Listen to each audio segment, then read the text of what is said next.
আমের ক্যান্ডি খেতে ভীষণ মজার আর বানানো কিন্তু একদমই সহজ। একবার বানিয়ে সারা বছর সংরক্ষণ করে খেতে পারবেন।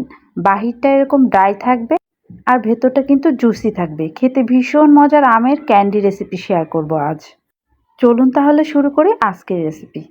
প্রথমে আমি 1 কেজি আম এভাবে ছোট ছোট করে পিস করে কেটে নিয়েছি এবং কেটে এগুলোকে ওয়াশ করে নিয়েছি।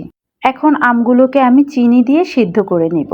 চুলায় একটা প্যান বসিয়ে আমগুলো দিয়ে দিলাম। এবার দিয়ে দিব 1 কাপ পরিমাণ চিনি এবং 1 চা চামচ লবণ।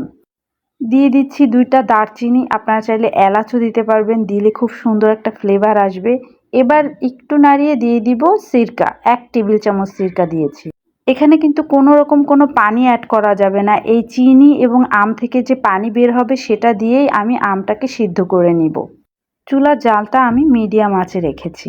এবার একটু নাড়িয়ে চাড়িয়ে কিছুক্ষণ জাল করলেই দেখব এখান থেকে বেশ খানিকটা পানি বের হয়ে যাবে। আম থেকে পানি বের হয়েছে এবং ওই চিনিটাও গলে গেছে। এই পানি দিয়েই আমি কিন্তু আমটা সিদ্ধ করে নেব। ঢাকনাটা ঢেকে দিচ্ছি, কিছুক্ষণ অপেক্ষা করব। 5 মিনিট জাল করার পর দেখা যাবে আম থেকে পানি বের হয়েছে এবং চিনিটাও গলে বেশ লিকুইড একটা পানি বের হয়ে গেছে।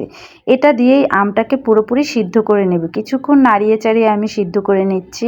আরও 5 মিনিট পর দেখা যাবে একদমই আমটা সিদ্ধ হয়ে গেছে এবং আমি একটা চাপ দিয়ে দেখিয়ে দিচ্ছি এরকম। এখন আমরা চুলার জালটা অফ করে দিয়ে এই শিরার ভিতরেই আমটাকে ঢেকে সারা রাতের জন্য রেখে দেব এবং চুলাটা অফ করে দিব। সারা রাত এভাবে রেখে দেওয়ার পর সকালবেলা আমের চেহারাটা ঠিক এরকম হবে। এবার এখান থেকে আমি আমটাকে তুলে একটা স্ট্রেইনারে নিয়ে নিব। আমটাকে এভাবে একটা প্লেটে ছড়িয়ে আমি রোদে শুকাতে দেব 2-3 দিন। 2-3 দিন পরে আমটা শুকিয়ে ঠিক এরকম একটা চেহারা চলে আসবে। ব্যাস, আমাদের কিন্তু আমের ক্যান্ডি তৈরি হয়ে গেছে। এখন আমি এটার উপরে কিছুটা আইসিং সুগার ডাস্ট করে দিব। আপনারা চাইলে বাজার থেকে কিনে আনা আইসিং সুগারও ব্যবহার করতে পারেন, আর বাসায় চাইলে চিনি পাটায় গুঁড়ো করেও ব্যবহার করতে পারবেন। বাজার থেকে কিনে আনা আইসিং সুগার যদি ব্যবহার করেন তাহলে এই আমটা আপনি বাহিরে রাখতে পারবেন, গরমে এই চিনিটা গলে যাবে না। আর বাসায় বানানো চিনি যদি পাটায় গুঁড়ো করে বা ব্লেন্ডারে গুঁড়ো করে ব্যবহার করেন তাহলে অনেক ক্ষেত্রে গরমে এই চিনিটা গলে যেতে পারে বা তাপমাত্রায় কেমন যেন একটা পানি পানি ভেজা ভেজা ভাব হয়ে যেতে পারে। সেক্ষেত্রে এটা আপনি ফ্রিজে সংরক্ষণ করে রাখতে পারবেন। আমি একটা বয়ামে ভরে ফ্রিজে 1 বছর সংরক্ষণ করে রাখতে পারবো। এটা খেতে ভীষণ মজার হয়।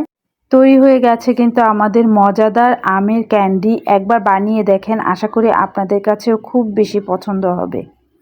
আমি এরকম একটা বয়ামে ভরে রেখে দিব সারা বছরের জন্য।